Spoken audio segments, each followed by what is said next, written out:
Halo Sahabat Merdeka, jumpa lagi bersama saya Rifa Yusya di Hot Issue. Saya akan menyajikan 3 berita terhangat pekan ini.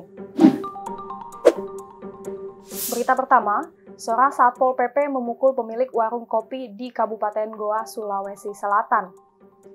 Kejadian ini terjadi pada 14 Juli 2021 saat petugas melakukan razia PPKM. Korban diketahui tengah hamil 9 bulan. Ia sempat pingsan dan langsung dilarikan ke rumah sakit. Pelaku atas nama Mardani Hamdan dilaporkan ke polisi.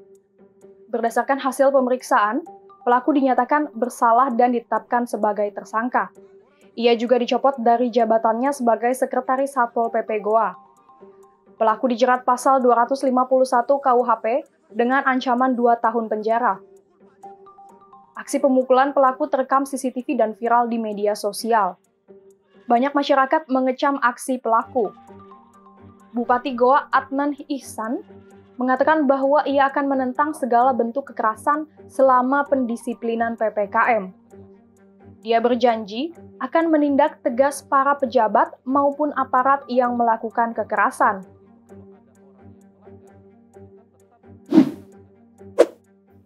Berita kedua, masyarakat Indonesia dihebohkan oleh sosok dokter anti-aging Louis Ouyen yang menyebarkan hoax soal virus corona. Dia mengatakan bahwa virus corona tidak ada.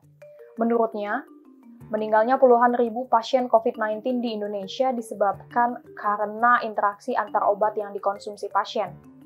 Dia mengatakan bahwa vaksin COVID-19 menjadi salah satu penyebab meningkatnya angka kematian. Bukan hanya itu, Louis juga menuding para tenaga kesehatan hanya mengambil untung di tengah pandemi ini. Dia bahkan mencaci maki Ikatan Dokter Indonesia. Dia menyebut IDI sebagai kacung WHO dan setan pandemi.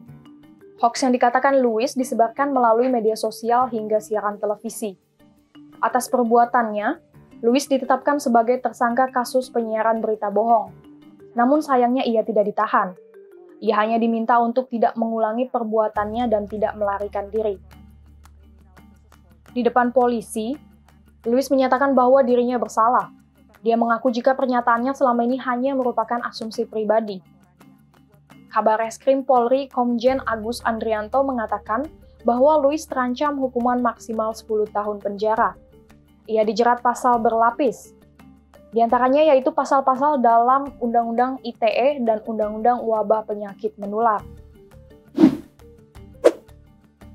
Berita ketiga, pemilik angkringan beradu mulut dengan polisi di Jalan Imam Bonjol, Kota Bandar Lampung, 10 Juli 2021. Pemilik angkringan itu tidak terima karena polisi menutup angkringannya.